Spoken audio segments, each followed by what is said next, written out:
E aí galera, beleza e mulheres, aqui é o Lucas Barça falando.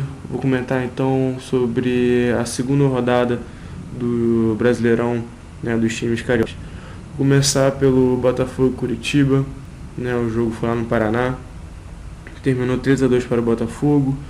O jogo foi muito bom, foi disputado do começo ao fim. Falar em começo, o Curitiba teve um começo impecável, começou logo aos 30 segundos, primeiro ataque, primeiro chute, um gol. Os caras começaram muito bem. Só que não demorou muito para o Botafogo começar a mostrar, né, o poder ofensivo, né, escalado pelo Oswaldo Oliveira, com o Herrera à frente. Então começou a montar as jogadas pelas laterais deram muito certo. O que eu tenho que falar em relação às laterais é que o lateral direito Lucas está começando a mostrar um bom futebol, mostrando que está dando a volta por cima, né, das duas expulsões pelo Carioca e pela Copa do Brasil, que levou direto ou indiretamente à eliminação, né, em ambas as competições do Botafogo. Pela lateral esquerda, Márcio Azevedo mostrou-se muito bem, né, taticamente, tanto jogando pela defesa quanto apoiando o ataque, e foi pelos lados, né, que saíram os gols do Botafogo. Então Lincoln abriu o marcador para o Curitiba, Lucas marcou o gol de empate no primeiro tempo. No primeiro tempo teve a virada com o gol do Vitor Júnior, né, emprestado, né, pelo Corinthians ao Botafogo.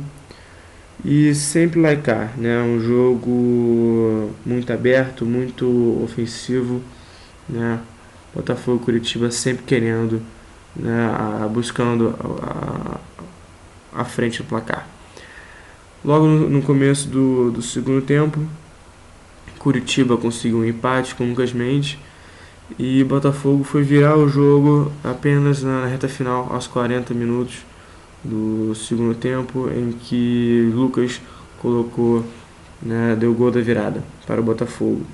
Esse jogo foi importante porque o Botafogo conseguiu a sua segunda vitória consecutiva, está com 6 pontos, por critério de gols está em primeiro colocado, e para o Curitiba, que ele está em último colocado, na segunda derrota consecutiva, e também pelo critério de gols está na última colocação, e também porque marcou o seguinte: a série, né, impecável dentro de casa foi derrubada, né, pelo Botafogo. O Curitiba vinha de 28 jogos sem perder, 23 vitórias e 5 empates, se não me engano, e levou a marca, né, de maior vitorioso do mundo, e o Botafogo jogou isso abaixo.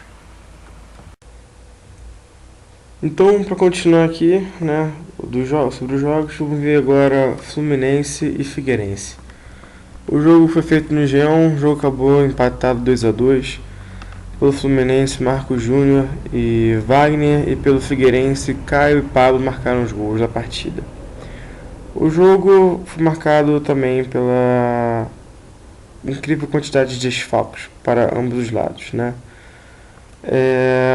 Pelo lado do Fluminense, nós tivemos Bruno, Leandro Eusébio, Diguinho, Valência, Deco, Rafael Sobis, Fred, Wellington Nem e Rafael Moura, além do Abel Braga, né, em relação àquela expulsão no Campeonato Brasileiro de 2011, com o jogo do Flamengo. Pelo lado figueirense já foram aí Wilson, Léo, Bote, Niel, Aloísio e Eber, né, que estavam desfalcando as suas equipes.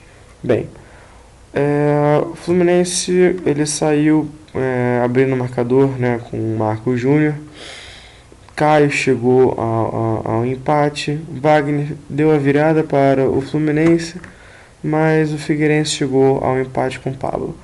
O jogo, assim, a meu ver, não foi muito bom tecnicamente, mesmo que o Fluminense tenha se imposto como um dono de casa e o Figueirense tenha ido meio tímido, né, jogando fora de casa, apostando mais no contra-ataque, e não conseguiu fazer assim uma partida assim boa ao ver, né? Tanto é que foram poucos torcedores pagantes, né, no jogo, um pouco menos de 6 mil torcedores, né? Diga-se de passagem. O Fluminense foi tentando, até conseguir algumas brechas, foram feitas jogadas e os gols.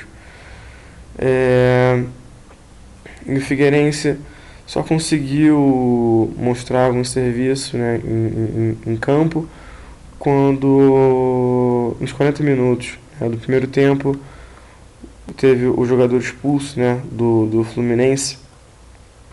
Então, o Figueirense teve a vantagem, né, nos jogadores, tentou, né, foi lá, água mole, pedra dura, tanto basta que fura, né, e conseguiu sair do Rio de Janeiro com um ponto, né, na bagagem. Para dizer de passagem, o jogador que foi expulso foi o jogador Wallace, né, que foi até criticado pelo técnico Abel Braga, porque houve a eliminação da Taça Libertadores, o time não estava muito bem, né, psicologicamente, e acontece essa lambança nesse jogo que seria importante, né. Então foi isso. O Fluminense conseguiu aproveitar, né, já que estava com o jogador a menos, jogou 50 minutos com o jogador a menos, e até por pouco o Figueirense não conseguiu sair com a vitória, né? Se não fosse o incrível, a muralha, Gio Cavalieri.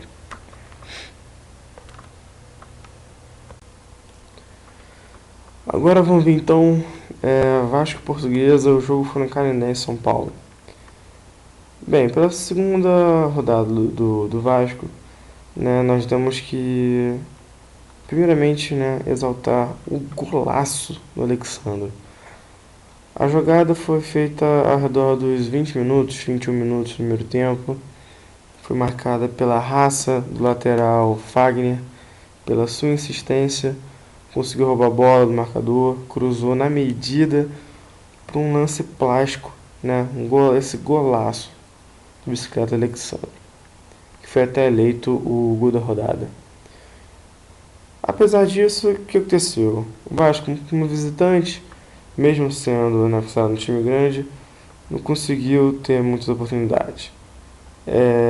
Foi ofensivo quando teve que ser e sofreu também quando teve que sofrer.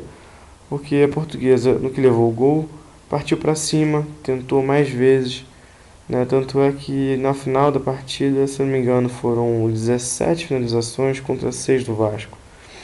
Quase que a Portuguesa consegue o empate até. Em relação ao Vasco da Gama, temos que falar, né, que assim, esse jogo foi importante devido à eliminação dramática, né, contra o Corinthians no Pacaembu, né, pela disputa da vaga pela semifinal da Libertadores, em que o Vasco da Gama jogou muito bem, apresentou um belo futebol, bem ofensivo, bem armado taticamente, mas ainda assim não conseguiu sair com a vaga, né? Tanto é que Alexandro, no que fez esse golaço, chamou todos para comemorarem, né, juntos, a mostrar que, apesar de tudo, o time estava ali, focado e que seriam capazes de reagir.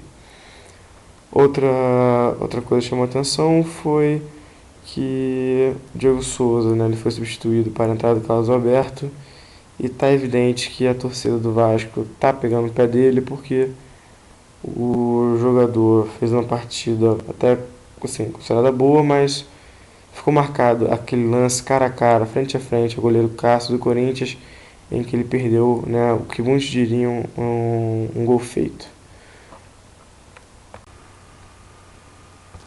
Então vamos ver aqui o último jogo dos cariocas, foi Flamengo e Internacional. O jogo terminou 3-3, o jogo foi realizado no Engenhão, no de campo do Flamengo.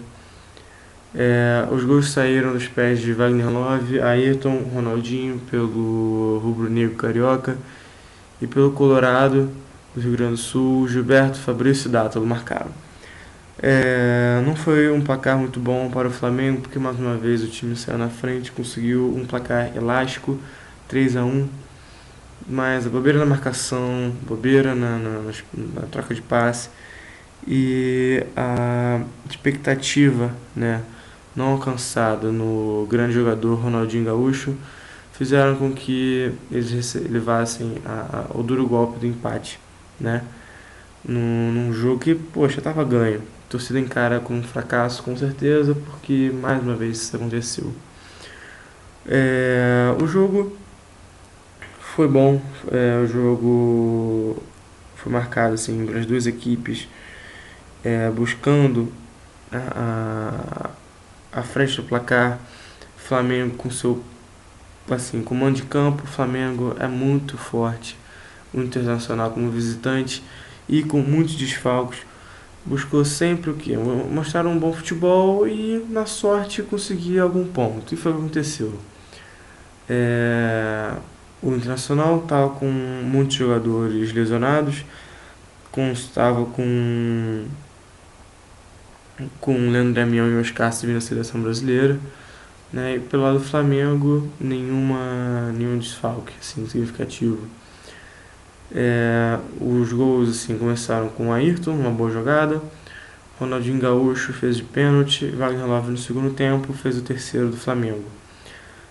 Pelo Internacional, como já foi dito, Gilberto, Fabrício e Dátulo marcaram. Então, para assim, finalizar, nós vamos ver os próximos jogos. Né? Pela terceira rodada, o Vasco vai pegar em São Januário, né, o Náutico. O Flamengo vai até o Moisés Lucarelli para enfrentar o Ponte Preta, né, como visitante. O Botafogo vai receber o Cruzeiro no Engenhão. E o Fluminense vai a Vila Belmiro, né, jogar contra o Santos. Na classificação geral, o Botafogo segue líder, né, com 6 pontos, mesma atuação do Vasco, a diferença está no saldo de gols. O Fluminense está em sexto colocado com 4 pontos. E o Flamengo, né, com 2 empates seguidos, segue com 2 pontos na nona colocação.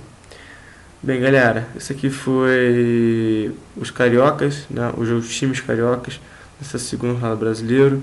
Nos vemos aí na próxima rodada. Um grande abraço, boa noite.